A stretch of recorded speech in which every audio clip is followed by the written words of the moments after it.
Welcome to IAS MONK One Method, Three Victories. Your journey becomes inevitable with us. Okay, in this continued series, I am going to map remaining questions of 2014 Civil Services Main Exam Gender Studies Paper 2. In previous episode, I have covered up to question number 10. Now I am going to continue from question number 11.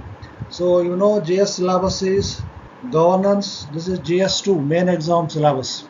Governance, constitution, polity, social justice and international relations. So these are the main topics of GS2 main paper.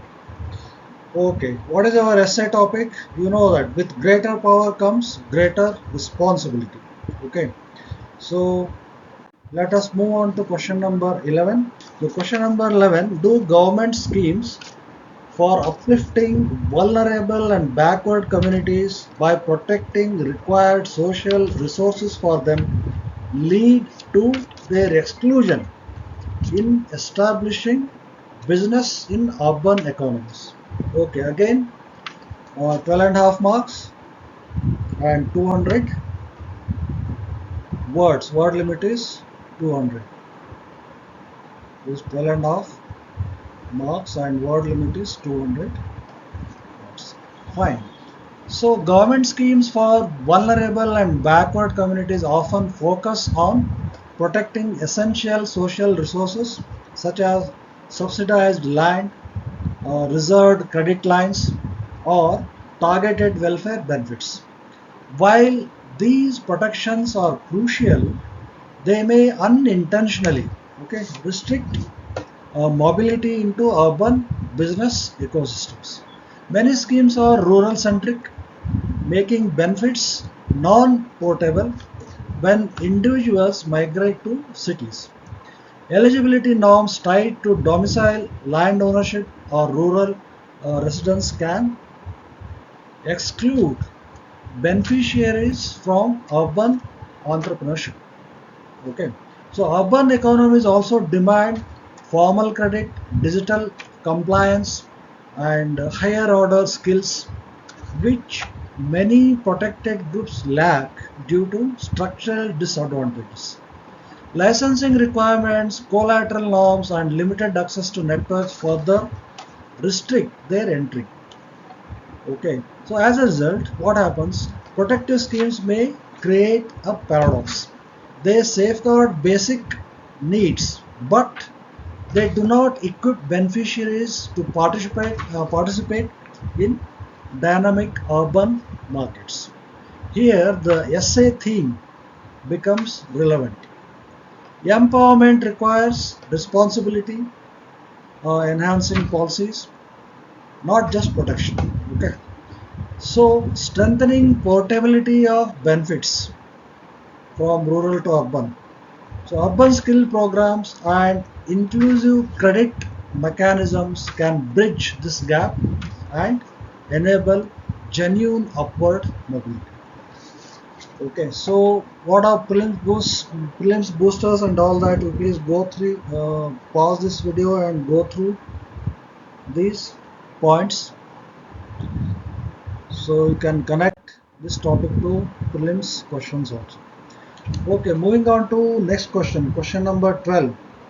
An athlete participates in Olympics for personal triumph and nation's glory. Victors are showered with cash incentives by various agencies on their return. Okay. Discuss the merit of state-sponsored talent hunt and its cultivation as against the rationale of a reward mechanism as encouragement. Okay, so India traditionally rewards athletes after they win medals when they come back from international tournaments like Olympics or SAF, Asian Games, Commonwealth Games, like that. So athletes are whoever won the medals, they are rewarded with so offering cash prizes, jobs, and public recognition. all that we have seen. So while this reward mechanism boosts morale and acknowledges achievement, it does not little to build a sustained sports ecosystem. State-sponsored talent hunt, on the other hand, focuses on early identification, scientific training, nutrition, coaching, and long-term support. So this approach addresses structural barriers faced by athletes from rural and marginalized backgrounds who lack access to facilities. Okay, so global sporting powers rely on pipeline-based systems where talent is nurtured for years before reaching elite levels. India has begun moving in this direction through programs like Hello India and the Target Olympic Podium Scheme. That's what we call TOPS. Okay, TOPS.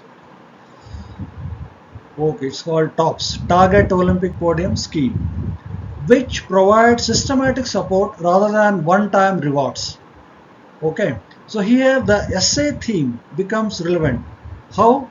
See, rewarding success is reactive power. Nurturing talent is proactive responsibility. So a balanced model is ideal.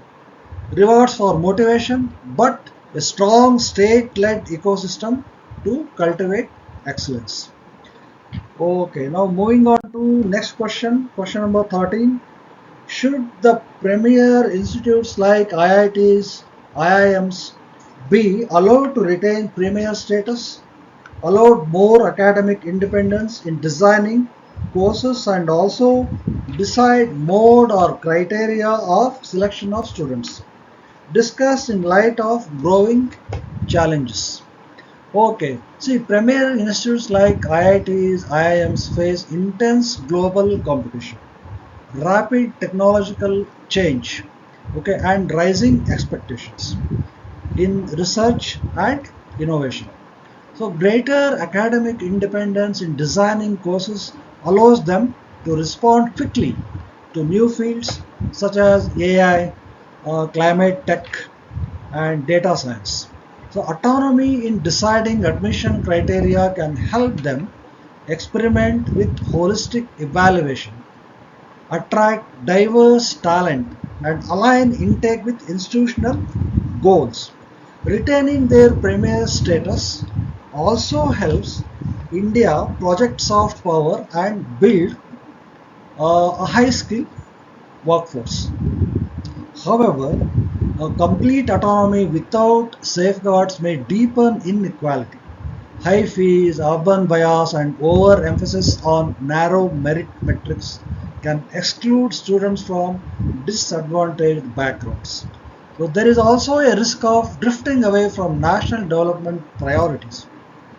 So the ideal approach is calibrated autonomy, that is, freedom in academics, research, and internal governance combined with broad regulatory norms on equity, transparency, and accountability. So, as these institutes gain more power, their responsibility to society and the public education system must proportionately increase.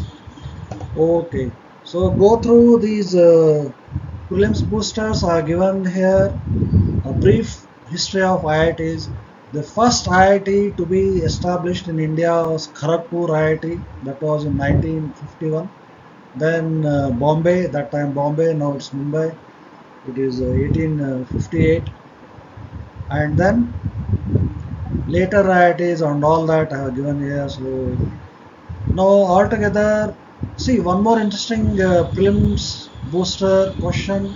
You can see this IIT Kharagpur building. It is actually a World Hisley detention camp. It was a kind of jail during British era. It was converted into IIT building. So such questions might be asked for prelims. So just go through these prelims boosters. Okay, fine then. We'll move on to next question. Question number 14. I'll just read out from this question paper. Has the cadre-based civil services organization been the cause of slow change in India? Critically examined. Okay.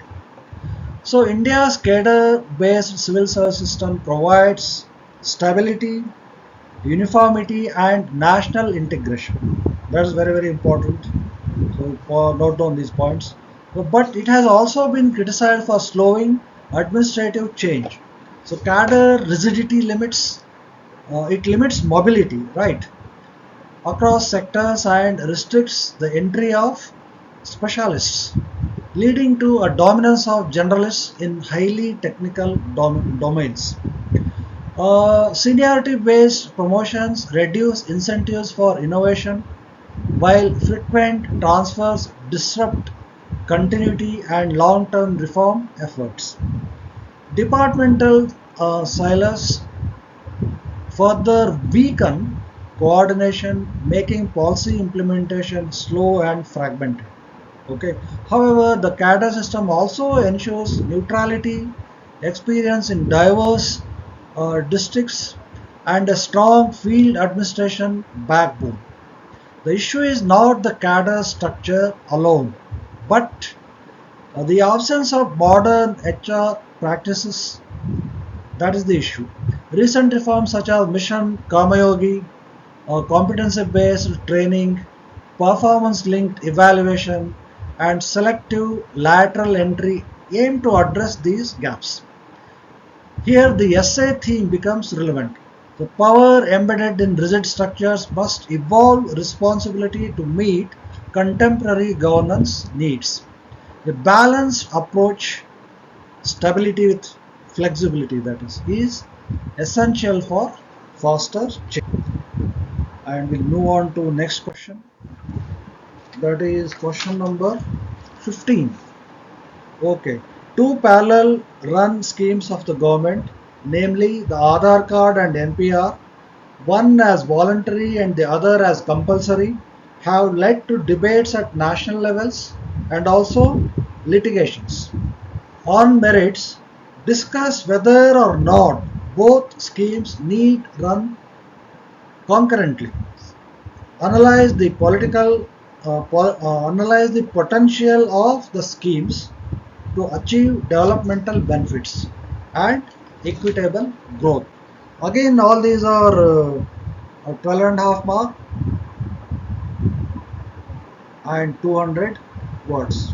This is GS2 main paper of Civil Services Main Exam 2014. Okay.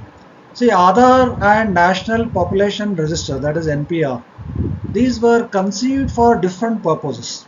Yet, their parallel implementation has generated confusion, duplication, and litigation. Aadhaar provides a biometric identity aimed at improving welfare delivery, all schemes and all, reducing leakages, and enabling direct benefit transfers. Okay, it's what DBT we call. So, what about NPR? NPR, on the other hand, is a demographic database. Okay, under the Citizenship Act, intended to record usual residents and potentially feed into National Register of Citizens. While Aadhaar is voluntary in principle, it has become essential for accessing welfare schemes. NPR is compulsory by law. See the polarity here. Aadhaar is voluntary, NPR is compulsory. So running both systems concurrently raises concerns about duplication of data, privacy, risks, and administrative burden. Citizens often struggle to understand why two identity systems are needed. However, each scheme has distinct developmental potential. Aadhaar enhances inclusion and service delivery, while NPR supports demographic planning and internal security. Here, the essay theme becomes relevant. How? See, identity systems must balance power with responsibility. Harmonizing databases, ensuring data protection, and clarifying legal purposes can help achieve equitable growth without creating parallel bureaucratic structures. Okay, that point you have to understand. And with respect to prelims boost, you please go through Aadhaar Act 2016, NPR under Citizenship Act 1955. So all these are prelims boosters. You pause the video and go through all these notes. These are all very very important for your prelims as well as mains. That is why I am telling you one method, three victories. Okay, essay is connected to uh, prelims previous year's main question papers and also prelims questions, the booster questions. Okay, now moving on to question number 16. Again, all these are for 12 and a half marks and 200 words. Word limit is 200. You might have observed GS1 main paper, that was, it was having 10 markers for 150 words and 20 markers for 250 words. But this is bit different, GS2. Okay, now the question is with respect to South China Sea. Okay. With respect to the South China Sea, maritime territorial disputes and rising tension affirm the need for safeguarding maritime security to ensure freedom of navigation and overflight through that region. So, in this context, discuss the bilateral issues between India and China, it's the international relations. Okay. The tensions in the South China Sea. You please locate where is this South China Sea. You have to be accustomed with word map. Important all oceans, seas, mountain series, and different countries. You please get used to the word map. Here I am not going to deal with all those things. I will take up all those things separately. So here I am focusing only on essay theme and GS mains question papers, and from those questions how we can extract prelims booster questions. Okay, let me remind you again, most of the preliminary exam questions are hand picked from the previous main exam gender studies question papers, the theme, the concept. So I will take up prelim series separately where I am going to explore the repeated themes for preliminary exam. That is going to be a wonderful journey that I will take up separately, which will help you a lot for your upcoming preliminary exam. Okay, this question, particularly this question, tensions in the South China Sea highlight the importance of maritime security, freedom of navigation, and adherence to international law.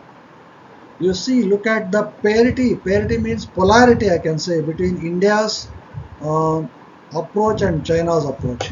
For India, these developments intersect directly with its bilateral relationship with China. China's expansive nine dash line, okay, claims and militarization of disputed features challenge the UNCLOS based maritime order that India supports. What is that UN? UNCLO. Yes, this one, and then 9 dash. Okay, 9 dash line. 9 dash line. What is that? You please explore it. Okay, I have given brief introduction here. You go through these notes, pause the video and read these notes. I have given lot of notes here. That's why my slides are looking very dense. Okay, you please, so many things are hidden here. Please go through those which will help you for your preliminary exam as well as main exam. Okay, so okay, China's expansive 9 dash line claims and militarization of disputed features challenge the UN clause-based maritime order that India supports. So India's oil explorations projects with Vietnam, particularly through ONGC Videsh, have been opposed by China, creating friction in an area vital for India's energy security. Okay, beyond the South China Sea, China's growing naval presence in the Indian Ocean, port development under the Belt and Road Initiative, and the string of pearls strategy deepen India's strategic concerns. What is that string of pearls? Please explore that. I have given some hints here. Okay. Border tensions, including incidents along the LAC, line of actual control, spill over into maritime distrust. India's Sagar doctrine and participation in ASEAN-led forums reflect its commitment to a rule-based India specific. Okay. Here the essay theme becomes relevant as China's power grows. Its responsibility to uphold international laws becomes central to regional stability. Okay. So let us move on to the next question. Question number 17 of 2014 GS2 paper, main exam paper. The aim of Information Technology Agreements (ITAs) is to lower all taxes and tariffs on information technology products by signatories to zero. What impact would such agreements have on India's interests? Okay. So the Information Technology Agreement (ITA), okay, ITA aims to eliminate tariffs on a wide range of IT products to promote global trade and reduce costs. India joined ITA 1 in 1997. Again, Prelims Booster question. Committing to zero tariffs on more than 200 IT products. While this helped consumers and the software industry by making hardware cheaper, it had unintended consequences for domestic manufacturing. Okay. India's electronics sector remained assembly oriented with limited value addition. Just join the components and form the product. So while imports from China and ASEAN surged, widening the trade deficit, the absence of tariff protection discouraged the growth of a competitive hardware ecosystem. When ITA 2 was proposed with an expanded product list, India declined to join, arguing that premature liberalization would harm its emerging electronics manufacturing strategy. With initiatives like the production linked incentives, that is PLI, production linked incentives. So PLI scheme, India now seeks to build domestic capacity before committing to deeper tariff cuts. Here the essay theme becomes relevant. How? Openness is power. Freedom is power. Openness is power. But responsible openness requires strengthening domestic capabilities. Okay. So ITA under WTO, India signed ITA 1 but not ITA 2. Again, prelims booster questions. They give 2-3 statements and they ask you how many of the following statements are correct. So this will, the UPSC, I told you in my previous video that UPSC has changed its strategy to do away with the cheap elimination techniques of all coaching industry. Okay, so now for the past 3-4 years UPSC is asking more and more questions on how many of the following statements are correct. Such questions may be asked. India signed ITA 1, India signed ITA 2, and they may give two more related statements, and they might ask how many of the above statements are correct. For that, your elimination trick will not help. You should know all the statements whether they are correct or not. Okay, so these are the prelims booster topics. Okay, fine. Moving on to next question. Question number 18. Some of the international funding agencies have special terms for economic participation, stipulating a substantial component of the aid to be used for sourcing equipment from the leading country. Question, the full question I have given it here. You please go through that question. I am just reading it out. Okay, for resourcing equipment from the leading country. Discuss on merits of such terms and if there exists a strong case not to accept such conditions in the Indian context. Again, 12.5 marks, 200 words. Okay, so international funding agencies often attach conditions requiring recipient countries to procure equipment or services from donor nations. Such tied aid has certain merits. It ensures high quality technology, reduces project delays, and may facilitate technology transfer. Okay. For large infrastructure projects, donor backed expertise can improve execution standards. However, a tied aid also raises costs, restricts competition, and sidelines domestic manufacturers. It can create long term dependency and limit the development of local capabilities. Okay, so in the Indian context, there is a strong case for preferring untied aid. India has a growing industrial base, competitive engineering firms, and a policy emphasis on Atmanirbhar Bharat. Okay, so tied procurement undermines domestic value addition and contradicts India's strategic autonomy. So multilateral institutions like the World Bank and ADB, Asian Development Bank, offer more flexible procurement norms, aligning better with India's development priorities. Okay, so here the essay theme becomes relevant.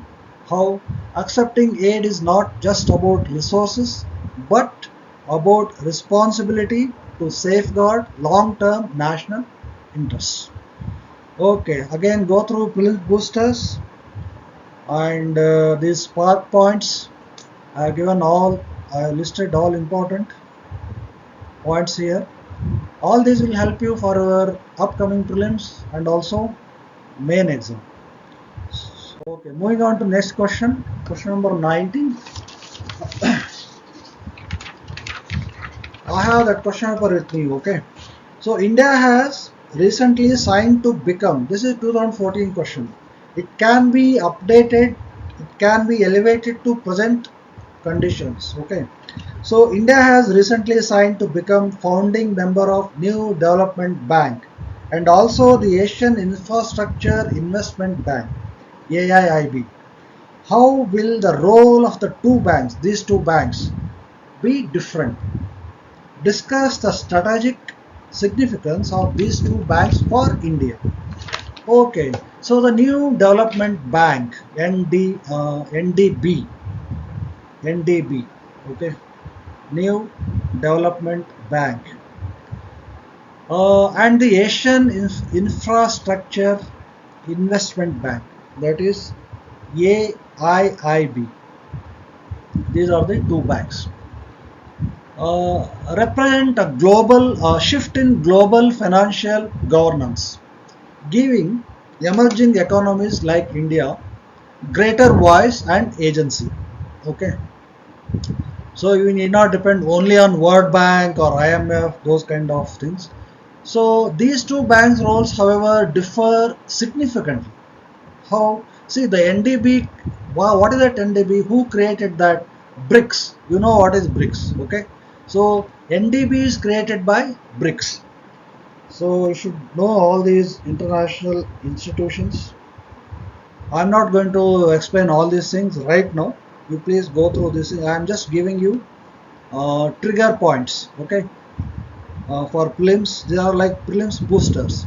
So BRICS, what all countries are there? You can see all this BER, ICS, Brazil, India, China, okay, South Africa, fine. So NDB, okay, national new, not national, a new development bank is created by BRICS. So it follows an equal voting model. They are very important. Such questions will be asked in prelims also. Okay, they explain, they give the statements, two, three, four statements, then connect those statements, then they ask you the kind of reasoning questions. The one explains, the statement two explains one, statement three explains both one and two, like that. Which of the following statements are correct, or how many of the above or below statements are correct? All these things you please go through. Please focus on such questions. Okay, so now what I was telling you. Okay, so this NDB created by BRICS follows an equal voting model emphasizing South-South cooperation. Okay, sustainable development, also local currency lending. China and India, Brazil and India, local currency, they can exchange in local currency, doing away with the dependency on dollar. Okay. This reduces dollars and mitigates exchange rate risks for member countries. So its mandate is that new development bank's mandate is broad, covering social, green and infrastructure projects. Okay, so what about AIIB? AIIB in contrast is China initiated and Asia focused bank, okay, with a strong emphasis on large scale infrastructure and connectivity.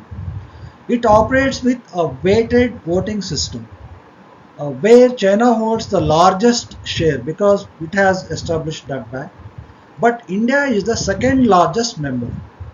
So be careful here. I can give two, three statements. So India is the largest member of AIIB. Is the statement correct? Again, China is the second largest member of AIIB. So they can reverse the statement, they can do whatever they want, they can play UPSC, I'm talking about UPSC, it can play anything with such topic themes, and they will ask you how many of the following or below statements are correct. How many, not which. So please go through all these concepts, the prelims boosters, as well as these PowerPoints. Okay, so India is the second largest member in AIIB. So AIIB's strength lies in its financial scale and its ability to co-finance major projects with World Bank as well as Asian Development Bank. For India, both banks are strategically significant. How? They help bridge the massive infrastructure financing gap, diversify funding sources, okay, and enhance India's influence in shaping new global institutions. Here the essay theme becomes relevant. How? As emerging powers gain financial influence, they must shoulder greater responsibility in global development. Even these two banks can help ease the tensions between China and India. Okay, so many things are there.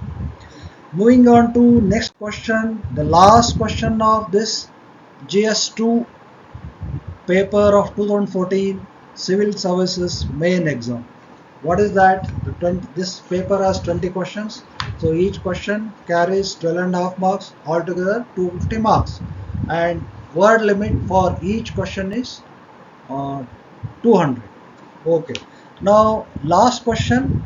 Let us see how we can connect this question to our essay number 1 of 2014. With greater power comes greater responsibility. Okay. Question number 20. I'll read from this. WTO is an important international institution where decisions taken affect countries in a profound manner. Yes, of course. What is the mandate of WTO and how binding are their decisions? Critically analyze India's stand on the latest round of talks on food security. Okay. So the word WTO means what? World Trade Organization. WTO. Should know about all these uh, WTO, World Bank, IMF. Okay, so World Trade Organization provides rules-based framework for global trade, aiming to promote predictability, non-discrimination, and fair competition.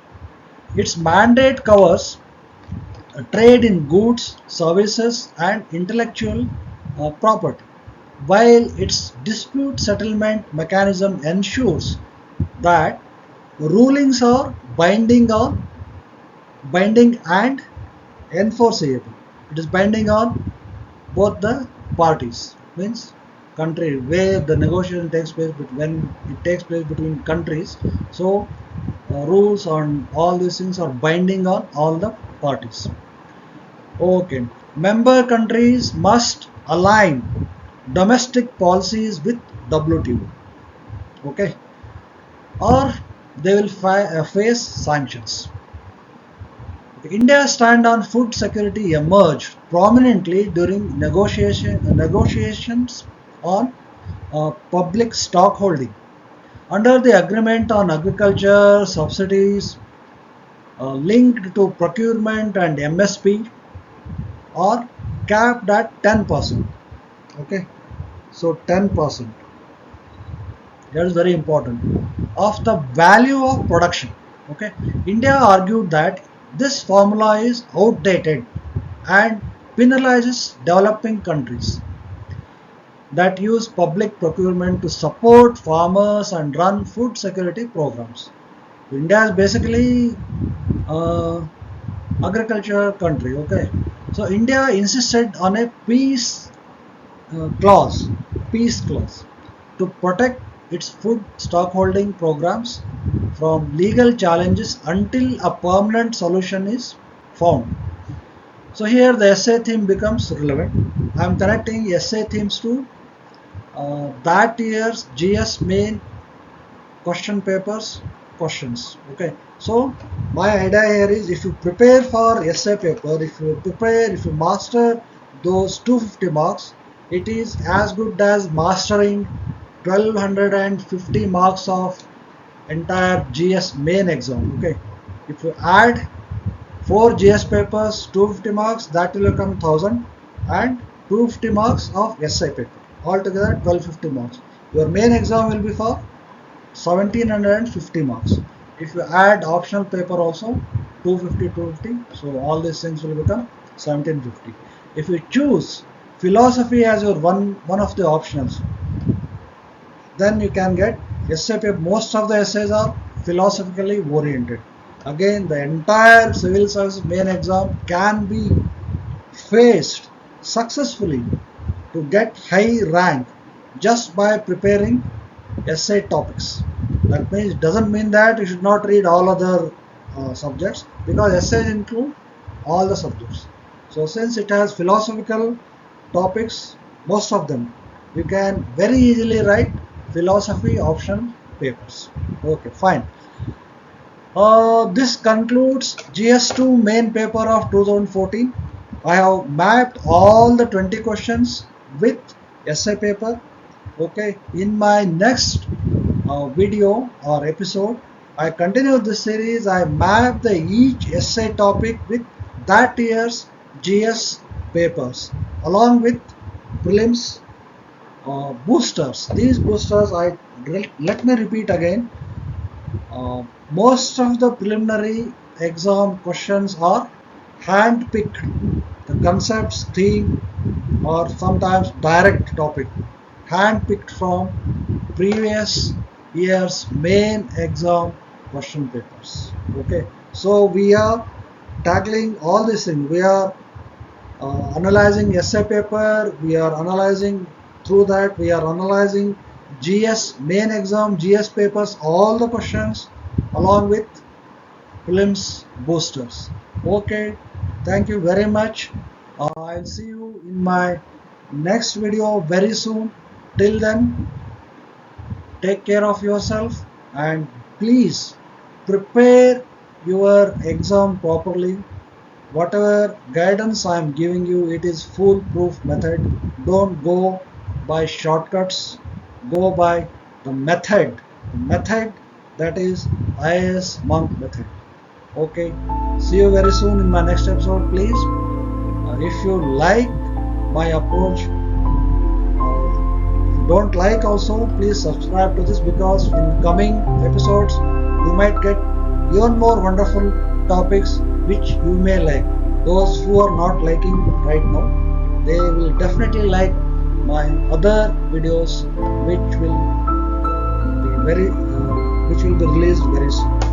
Thank you very much and see you